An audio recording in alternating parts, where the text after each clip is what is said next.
ভয়াবহ বিমান দুর্ঘটনার সাক্ষী হল ভারত। ২৪২ আরোহী নিয়ে লন্ডনের পথে উড্ডয়নের পরপরই একটি হোস্টেলের উপর বিধ্বস্ত হয়েছে এয়ার ইন্ডিয়ার বিমানটি। এখন পর্যন্ত উদ্ধার করা হয়েছে ৩০টি মরদেহ। আরোহীদের কেউই বেঁচে নেই বলে জানিয়েছে কর্তৃপক্ষ। উড়োযানটিতে ১৬৯ ভারতীয় ছাড়াও ছিল ৬১ বিদেশি নাগরিক। এদিকে এই ঘটনায় হোস্টেলে থাকা ৫ মেডিকেল শিক্ষার্থীরও মরদেহ উদ্ধার করা হয়েছে। চলছে উদ্ধার তৎপরতা।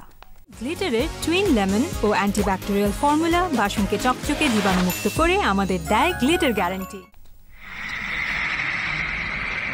গন্তব্য ছিল লন্ডনের গ্যাটউইক। উড্ডয়নের কয়েক সেকেন্ড পরই যান্ত্রিক ত্রুটির বিষয়ে সতর্ক করতে এয়ার ইন্ডিয়ার 171 ফ্লাইট থেকে জরুরি সতর্কবার্তা পাঠানো হয় কন্ট্রোল রুমে। এর পরপরই হয়ে যায় যোগাযোগ বিচ্ছিন্ন।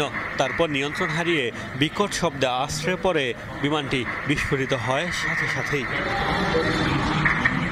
২৪২ আরোহী সহ আহমেদাবাদের সর্দার বল্লভভাই প্যাটেল বিমানবন্দর থেকে ১টা ৩৯ মিনিটে উড্ডয়ন করে এয়ার ইন্ডিয়ার ফ্লাইটটি। এর মধ্যে ১০ জন কেবিন ক্রু ও ২ জন পাইলট। যাত্রীদের মধ্যে ১৬৯ জনই ভারতীয়। বাকিদের মধ্যে ৫৩ জন ব্রিটেনের, ৭ জন পর্তুগালের ও ১ জন কানাডার নাগরিক। বিধ্বস্ত হওয়া বিমানটিতে ছিলেন গুজরাটের সাবেক মুখ্যমন্ত্রী বিজয় রূপানীও। আহমেদাবাদের মেঘানী নগরের একটি আবাসিক এলাকায় প্রায় ৮০০ ফুট উপর থেকে মেডিকেল শিক্ষার্থীদের একটি হোস্টেলের ওপর বিধ্বস্ত হয় বোয়িং 787 ড্রিমলাইনারটি।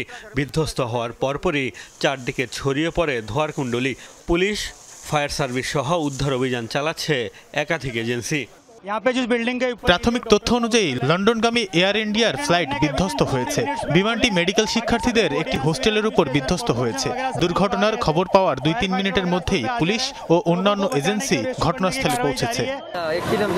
আমি ঘরে ছিলাম, প্রচন্ড জোরে শব্দ শুনতে পাই। পরে বাইরে আসি কি হয়েছে জানার জন্য। আকাশে ধোঁয়া দেখতে পারি। এখানে এসে দেখি ধ্বংসস্তূপ ও মরদেহর চারপাশে ছড়িয়ে ছিটিয়ে আছে।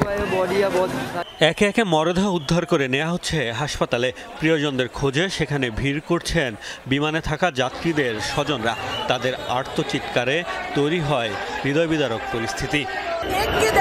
আমার বোনের লন্ডন যাওয়ার কথা, তার ফ্লাইট ছিল ১টা ১০ মিনিটে। এখন শুনতে পাচ্ছি বিমানটি বিধ্বস্ত হয়েছে। এদিকে দুর্ঘটনার কারণ সম্পর্কে এখনো কিছু জানা যায়নি। তবে দেশটির সিভিল এভিয়েশন কর্তৃপক্ষের ধারণা, দুটি ইঞ্জিনেই আঘাত হানে পাখি। এতে নিয়ন্ত্রণ হারায় পাইলট। দুর্ঘটনা তদন্তে ভারতকে সহায়তার কথা জানিয়েছে ব্রিটেন। ভয়াবহ এই দুর্ঘটনায় শোক জানিয়েছেন ভারতের প্রেসিডেন্ট দ্রৌপদী মুর্মু, প্রধানমন্ত্রী নরেন্দ্র মোদী, স্বরাষ্ট্রমন্ত্রী অমিত শাহ। মোস্তফা মাহমুদ, যমুনা নিউজ। দর্শক, এই বিমান দুর্ঘটনা নিয়ে আরও জানবো। এই মুহূর্তে আমাদের সাথে ভারত থেকে যুক্ত হচ্ছেন সহকর্মী সুকান্ত চট্টোপাধ্যায়। সুকান্ত, উদ্ধার কাজ এখন কোন পর্যায়ে রয়েছে? হতাহতের বিষয়ে আনুষ্ঠানিক কোনো কিছু জানিয়েছে কিনা কর্তৃপক্ষ? দেখুন, এখনো পর্যন্ত কিন্তু ২০৪টি মৃতদেহ উদ্ধার করা হয়েছে এবং এই ২০৪টি মৃতদেহ, তার মধ্যে বিমান যাত্রী যেমন রয়েছে তেমন যে হাসপাতালের যে হোস্টেল যেখানে ভেঙে পড়েছিল বিমানটি, সেইখানেও তারা রয়েছে। তাদের চিকিৎসা কর্মী, ডাক্তার এরকমও রয়েছে এই মৃতদেহের মধ্যে।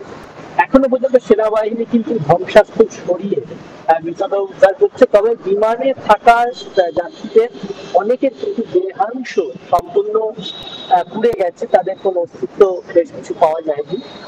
সেখান থেকে যাদের পাওয়া গেছে আর বাদ বাকি হাসপাতালে যারা ছিলেন চিকিৎসা কর্মী তাদেরকে এই সব দিনে কিন্তু ২০৪ জনের মৃতদেহ এরা উদ্ধার করতে পেরেছে। বাকিদের এখনো পর্যন্ত হদিশ নেই। এছাড়া যেটা গুজরাট সরকার আমাদের জানাচ্ছে যে গোটা অঞ্চলটা কিন্তু কড়া নিরাপত্তায় যেমন একদিকে ঘেরা হয়েছে, তেমন যে বিমানবন্দর থেকে অর্থাৎ আহমেদাবাদ বিমানবন্দর থেকে যে বিমানটি উড়েছিল তার আগে যে চেকআপ স্লিপ সঠিক জায়গায় তার ফিটনেস থেকে শুরু করে সমস্ত কিছু চেকআপ হয়, সেইগুলো কিন্তু তদন্ত করে দেখছে। অর্থাৎ ৩টি উইংস কাজ করছে।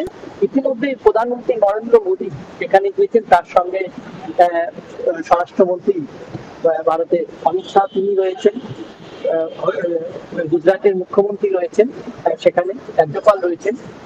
এছাড়াও কিন্তু বিজেপির যারা উচ্চ নেতৃত্ব তারাও কিন্তু ঘটনাস্থলের দিকে গিয়েছে। এই যারা এই বিমানে ছিলেন তাদের মধ্যে কিন্তু প্রাক্তন মুখ্যমন্ত্রী ছিলেন, আমরা বলি সাবেক মুখ্যমন্ত্রী, তিনিও মারা গেছেন। এই দুর্ঘটনা নিছক দুর্ঘটনা না কোনো এর পেছনে অন্তর্ঘাতের বিষয় রয়েছে সেটা তদন্ত করে দেখতে। তবে বিমানের যে ব্ল্যাক বক্স, অর্থাৎ বিমানে যে কি ঘটেছে সর্বশেষ পরিস্থিতি, সেই ব্ল্যাক বক্সের মধ্যে রেকর্ড থাকে, সেইটা উদ্ধারের কাজ চলছে। সেটা উদ্ধার করা গেলে নিশ্চিত হওয়া যাবে যে বিমান সম্পূর্ণভাবে ধ্বংস হওয়ার প্রাক মুহূর্ত পর্যন্ত বিমানের পরিস্থিতি, ভেতরকার পরিস্থিতি কি ছিল বা কি হয়েছে। সমস্ত মানুষের কথোপকথন, পাইলট থেকে শুরু করে কেবিন যাত্রীদের কথোপকথন সেখানে রেকর্ড থাকার কথা। এছাড়া যে এই যে যখন ককপিটে যখন পাইলট ছিলেন তখন তার সঙ্গেও কিন্তু যে এয়ার ট্রাফিকের যে কথোপকথন হয়েছিল সেগুলো কিন্তু এই এয়ার ট্রাফিক কন্ট্রোলে কিন্তু রেকর্ড হয়েছে, সেগুলো কিন্তু শোনা যাচ্ছে, সেগুলো শোনার সুযোগ রয়েছে। সুকান্ত, ধন্যবাদ আপনাকে। পরবর্তীতে হয়তো আরো তথ্য জানবার জন্য আসবো আপনার কাছে।